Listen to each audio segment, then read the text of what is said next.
Allez, petite vidéo rapide, puisque on était tranquillement en train de faire une petite run dans la crique, et on est tombé sur le collecteur, donc ce mini-boss qu'on va pouvoir voir.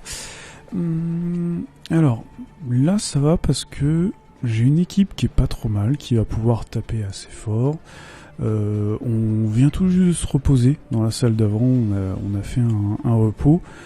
Donc on devrait pas trop mal s'en sortir, même si on va voir il peut faire quelques dégâts. Il suffit qu'il y ait un ou deux critiques qui passent et ça peut être un peu limite. Mais c'est vrai que ce qui est surtout chiant avec les mini-boss comme ça, c'est que il va pas forcément vous tuer des persos, mais il va monter le stress, il va en laisser peut-être un ou deux avec pas beaucoup de PV, et derrière faut quand même que vous finissiez le donjon. Donc du coup ça peut amener quand même une assez grosse difficulté, d'autant plus si jamais vous étiez là un peu en mode « Ah mais mes personnages sont un peu dans le dur, allez je fais un dernier combat et je me repose » et là pas de bol, le dernier combat c'est le collecteur.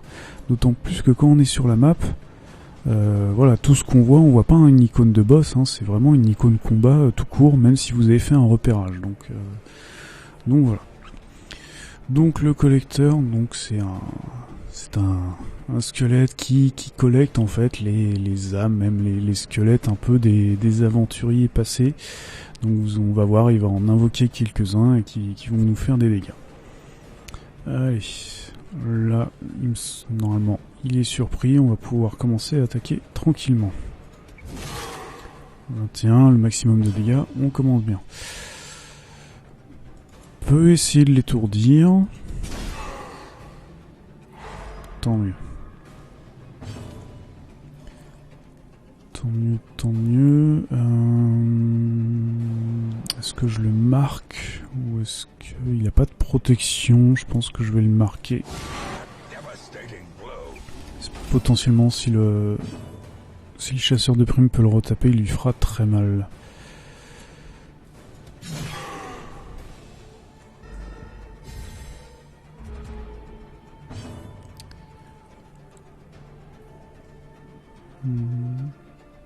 Ça sert à rien de le remarquer, ce serait assez énorme si on arrivait à le tuer avant qu'il invoque ses copains.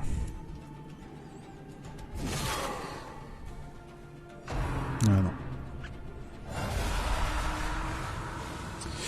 Donc voilà, donc les copains qu'il invoque, c'est quasiment tout le temps ces deux-là. Donc on a une Vestale et deux bandits. Qui vont en gros faire à peu près les mêmes attaques que font nos persos à nous. Sachant que le bandit fait assez mal. Le bandit se fait assez mal, il peut souvent critique. Mais là ce qui est bien c'est qu'on a la furie, on va pouvoir continuer à le taper. Même s'il s'est reculé.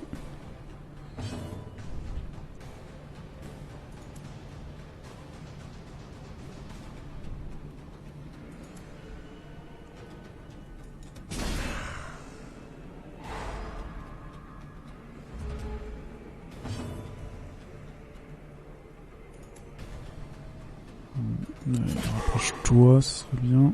Ouais, c'est bon, il va mourir vite. Et ça, plus 50% de dégâts sur 4 tours, pour peu que ça se cumule.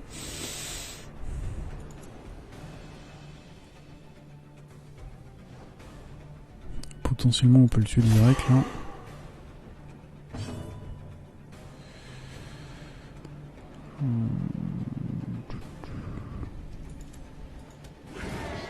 Ouais.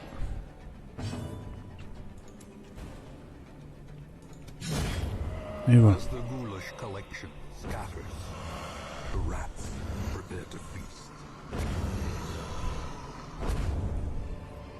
Et il nous laisse un